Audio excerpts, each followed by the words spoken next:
हाँ सर, चाचा जी ने चाचा जी अखिलेश सिंह जो कांग्रेस के नेता है, उन्होंने आज महागठबंधन की हार को संजय यादव और कांग्रेस के जो नेता है प्रभारी कृष्ण आलवारू को जिम्मेदार ठहराया है। किसने ठहराया है? कांग्रेस के नेता अखिलेश सिंह। अरे यार, सबके नेताओं पे हम थोड़ी कमेंट करेंगे और जानते भी नहीं कौन है नेता। प्रोफेसर साहब, बिहार में जो रिजल्ट आया है उसको लेके समाजवादी पार्टी क्या सोचती है?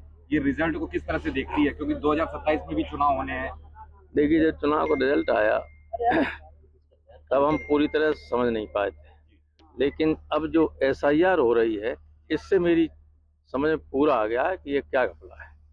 मैं ऐसी जगह जानता हूँ जितने दिनों में बीजेपी के कुछ जिम्मेदार लोगों ने फिरोजाबाद, मैनपुरी, अन्य जगहों पे एक एक कॉन्स्टिट्यूंसी में 20-20 हजार, 30-30 हजार फर्जी वोट बना लिए। अभी मैं आपको सबूत के साथ कुछ दिनों बाद सामने आऊंगा। और ये तो उस वक्त तो ये लोग यात्रा में लगे हुए थे, बिहार में सब घपला हो गया। तो 27 में क्या रणनीति रहेगी समाजवादी पार्टी का? SIR तो उत्तर प्रदेश में SIR में एक चीज गड़बड़ी नहीं होने देंगे, हुआ सब। और जो गड़बड़ी करेगा इलेक्शन कमीशन से ही उनके खिलाफ कार्रवाई करवाने सफल होगा। मोदी जी ने जीत के बाद, रिजल्ट आने के बाद क्या समाजवादी पार्टी कांग्रेस से दूरी बनाएगी 2027 के चुनाव में? 2027 चुनाव में दूरी है, बनाएगी नहीं बनाएगी ये नेतृत्व तय करेगा, मैं तो थोड़ी तय करने वाला हूँ। SIR मैनपुरी में चल रहा है। मैनपुरी प्रशासन का सबसे बड़ा फोकस जो है करहल पे दिख रहा है, क्योंकि आदेश है कि करहल की जो गढ़ कहा जाता है उस गढ़ को खत्म करना। ये आदेश मुख्यमंत्री की तरफ से है अधिकारियों को, करहल के लिए नहीं है।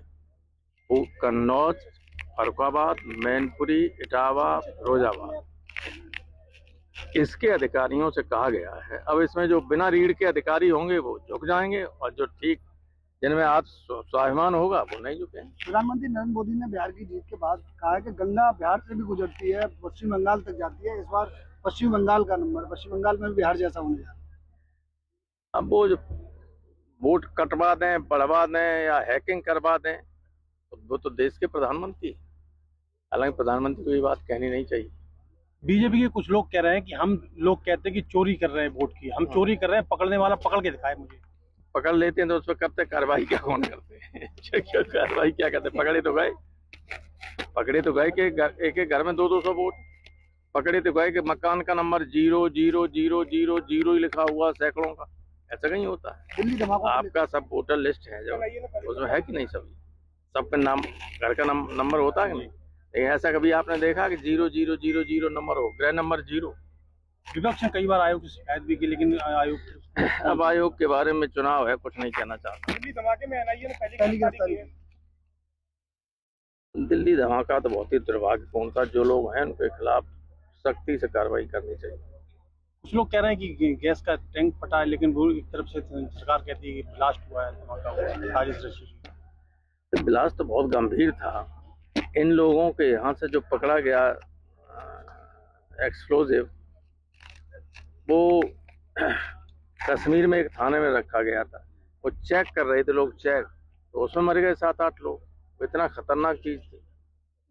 तो देखिए, आतंक से जुड़ा हुआ कोई भी व्यक्ति हो, उसका किसी भी आदमी को समर्थन नहीं होना चाहिए। उनके खिलाफ कार्रवाई होनी ही चाहिए। उनको छिपने के लिए कोई जगह मिलनी नहीं चाहिए हिंदुस्तान। आयोग जो SIR करा रहा है उसमें अगर अनियमितता होती है उसको लेकर विपक्ष किस तरीके से अपनी बात रखेगा? अब वो तो इलेक्शन कमीशन से मिलकर ही बताएंगे, अभी आपको मैं कुछ नहीं बताना चाहता। प्रोफेसर साहब, चुनाव के बाद, परिणाम के बाद SIR और EVM को लेके मुद्दे सामने आते हैं। क्या लगता है कि 27 नहीं, SIR का तो पहले भी आया था, आया नहीं था पहले? SIR को लेके हम लोगों ने पूरा सेशन नहीं चलने दिया, दुनिया जानती है। और जो आशंका थी कि गड़बड़ी हो रही है सो हुई। अब जो गड़बड़ी एक बार हो जाती, बार बार नहीं होती। लेकिन इतने होशियार लोग हैं, ये रावण के 10 शीश थे, इनके 50 हैं। ये पता नहीं कौन सी नई तकनीक अब देश उसके लिए निकालें, बंगाल के लिए कौन सी निकालें, कर्नाटक के लिए, फिर कौन सी निकालें उत्तर प्रदेश के लिए। EVM मुद्दा लगातार बना रहता है। EVM को लेके क्या आपकी सोच है और किस तरह से रणनीति समाजवादी? EVM के बारे में हम इसलिए कुछ नहीं कहना चाहते हैं कि EVM सुप्रीम कोर्ट अपनी मोहर लगा चुका है, वरना तभी तक बदल गई होती है। तमाम ऐसे विकसित देश हैं जहाँ पे EVM का उपयोग नहीं होता है, और भारत है जहाँ पे लगातार EVM कहीं नहीं होता है भारत के अलावा, नो वे। तब शूट करता है जब यहाँ के लोगों को, सत्ताधीशों को, तो हो रहा है फिर। जहाँ ईवीएम बनती है वो लोग स्वीकार नहीं कर रहे इंडिया नहीं सरकार। कर रहे।